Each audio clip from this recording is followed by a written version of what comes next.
I'm recording this video with permission from Scholastic. Welcome back, guys. Today we're going to be reading chapter 36 and 37 of the Tale of Despereaux.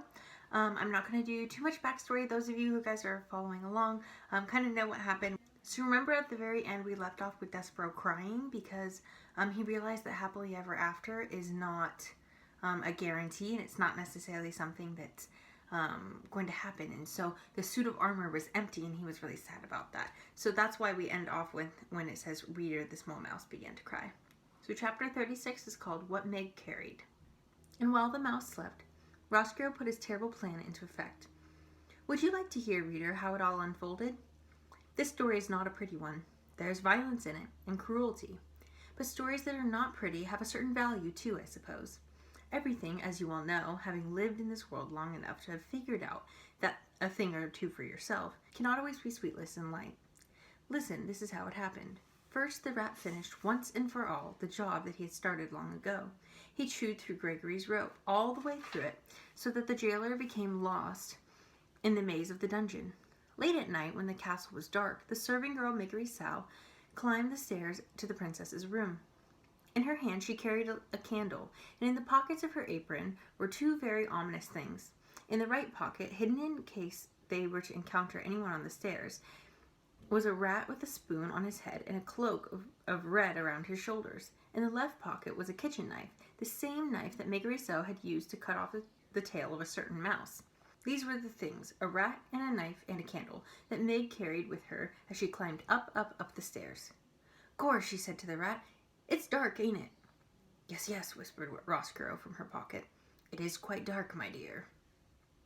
"When I'm princess," began Meg. "Shh," said Roscoe. "May I suggest that you keep your glorious plans for the future to yourself? And may I further suggest that you keep your voice down to a whisper? We are, after all, on a covert mission."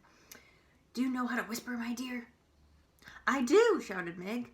"Then please," said Roscoe, "please institute this knowledge immediately." "Gore," whispered Meg. "All right." "Thank you," said Roscoe. "I need to review with you again our plan of action." "I got it all right and straight here in my head," whispered Meg, and she tapped the side of her head with one finger. "How comforting," said Roscoe. "Perhaps, my dear, we should go over it again, one more time, just to be sure." "Well," said Meg, "we go into the princess's room, and she will be sleeping and snoozing and snoring, and I will wake her up and show her the knife and say, 'If you do not want to get hurt, princess, you must come with me.'" "And you will not hurt her," said Roscoe. "No, I won't, because I want her to live so that she can be my lady in waiting when I become the princess." "Exactly," said Roscoe. "That will be her divine comeuppance." "Gore," said Meg. "Yes, her divine comeuppance." Meg, of course, had no idea what the phrase divine comeuppance meant, but she very much liked the sound of it, and she repeated it over and over to herself until Roscoe said, "And then?" "And then," continued Meg, "I tells her to get out of her princess bed and come with me on a little journey." "Ha," said Roscoe, "a little journey. That's right. Ha! I love the understatement of that phrase. A little journey. Oh, it will be a little journey indeed, it will."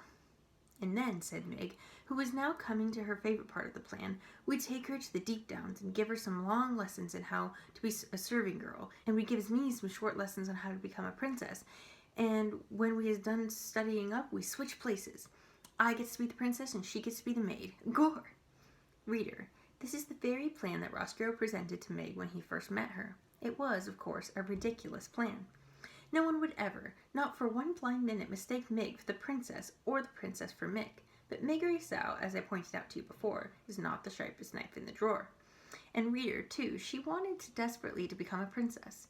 She wanted, oh, she wanted. And it was because of this terrible wanting that she was able to believe in Roscoe's plan with every ounce of her heart. The rat's real plan was, in a way, more simple and more terrible. He intended to take the princess to the deepest, darkest parts of the dungeon. He intended to have Meg put chains on the princess's hands and her feet, and he intended to keep the glittering, glowing, laughing princess there in the dark forever. So we do have time to read one more chapter, so I'm just going to keep going. But we're seeing that Roscoe has this really devious, evil plan, and Meg's kind of getting sucked into it, thinking that she's getting this great end of the deal and going to become a princess, and it doesn't seem like she's getting the full story. So let's see. This chapter is called A Small Taste. She was asleep and dreaming of her mother, the queen, who was holding out a spoon to her and saying, "Taste this, my sweet pea, taste this, my darling, and tell me what you think." The princess leaned forward and sipped some soup from the spoon her mother held out for her. "Oh, Mama," she said, "it's wonderful. It's the best soup I have ever eaten." "Yes," said the queen. "It is wonderful, isn't it?" "May I have some more?" said P. "I give you a small taste so that you will not forget," said her mother. "I gave you a small taste so that you would remember." "I want more." But as soon as the princess said this, her mother was gone. She disappeared, and the bowl and the soup spoon disappeared along with her. "Lost things," said the P. "More lost things." And then she heard her name. She turned, happy, thinking that her mother had come back, but the voice was not her mother's. The voice belonged to somebody else, and it was coming from someplace far away, and it was telling her to wake up, wake up. The P opened her eyes and saw Maigre standing over her bed, a knife in one hand and a candle in the other. "Meg," she said. "Gore," said Meg softly. "Say it," commanded Roscaro. Meg closed her eyes and shouted her piece. "If you does not want to get hurt, princess, you must come with me." "Whatever for?" said the princess in an annoyed tone. And as I have noted before, the princess was not a person who was who's used to being told what to do. "What are you talking about?" Meg opened her eyes and shouted, "You gotta come with me, so after we take some lessons, you some long lessons and me some short lessons, together way down in the deep downs, I can be you and you can be me." "No!" shouted Roscaro from Meg's pocket. "No, no, no, you are doing it wrong." "Who said that?" "Your Highness," said Roscaro, and he crawled out of Meg's pocket and made his way up to her shoulder and situated himself there, laying his tail across her neck and balancing himself. "Your Highness," he said, and then he raised the spoon slowly off his head and smiled, displaying his mouth full of truly hideous teeth. "I think it would be best if you would do as Maigre suggests. She is, as you can quite clearly see, in possession of a knife, a large knife, and she will, if pushed, use it." "This is ridiculous," said the princess. "You can't threaten me. I'm a princess." "We," said Roscaro, "are all too aware of the fact of what you are. A knife, however, cares nothing about the fact that you are royalty. And you will bleed, I assume, just like every other human." The P looked at Meg. Meg smiled. The knife glinted in the light of the candle. "Meg," she said, her voice shaking the tiniest bit. "I do not think," said Roscaro, "that Meg would need much persuasion to use that knife, princess. She is a pretty dangerous individual, easily led." "But we are friends," said the P. "Aren't we, Meg?" "Eh?" said Meg. "Trust me," said Roscaro, "you are not friends, and I think it would be best if you all addressed all your communications to me, princess. I am the one in charge here. Look at me." The P looked directly at the rat and at the spoon on his head. Her heart skipped one beat and then two. "Do you know me, princess?" "No," she said, lowering her head. "I don't know you." But reader, she did know him. He was the rat who had fallen into her mother's soup, and he was wearing her dead mother's spoon on his head. The princess kept her head down. She concentrated on containing the rage that was leaping up inside of her. "Look again, princess. Or can you bear not to look? Does it pain your royal sensibilities to let your eyes rest on a rat?" "I don't know you," she said. "I'm not afraid to look at you." The princess raised her head slowly. Her eyes were defiant. She stared at the rat. "Very well," said Roscaro. "Have it your way. You do not know me. Nonetheless, you must do as I say, as my friend here has a knife. So get out of bed, princess. We are going on a little journey. I would like it if you dressed in your loveliest gown, the one you were wearing at the banquet not so long ago." And here's our picture when Roscaro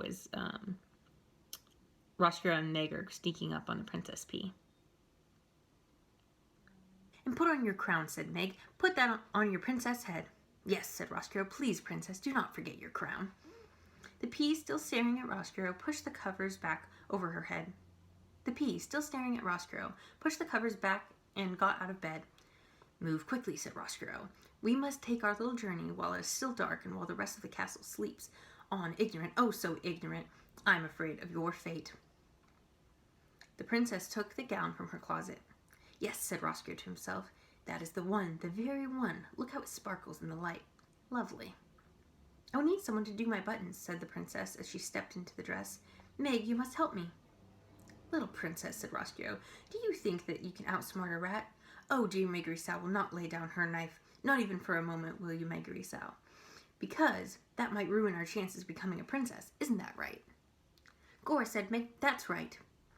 And so while Meg held the knife pointed directly at the princess, the pea sat and let the rat crawl over her back, doing the buttons up for her one by one. The princess held very still. The only movement she allowed herself was this. She licked her lips over and over again, because she thought that she could taste there the sweet saltiness of the soup that her mother had fed her in a dream. I have not forgotten, Mama, she whispered. I have not forgotten you. I have not forgotten soup.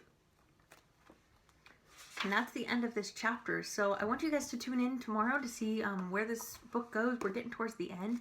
It is getting a little bit more intense. I like how the author kind of warned us a little bit, saying that it might be a little scarier, a little bit more violent, but sometimes those stories that have those kind of more mischievous elements are have a value of being told. And so I think we're finding that true to be with the Tale of Despereaux. But we'll pick up with what's going to happen with the Princess P and how Roscoe's plan's going to come. I want you to make a prediction. Like, do you think Miggery Sao is going to hold up her end of the deal? She's kind of clueless. She kind of makes all these mistakes. Like, do you think that she's going to follow through? Do you think she's going to make a mistake? I want you to think about that and stay tuned for our next video. Bye, guys.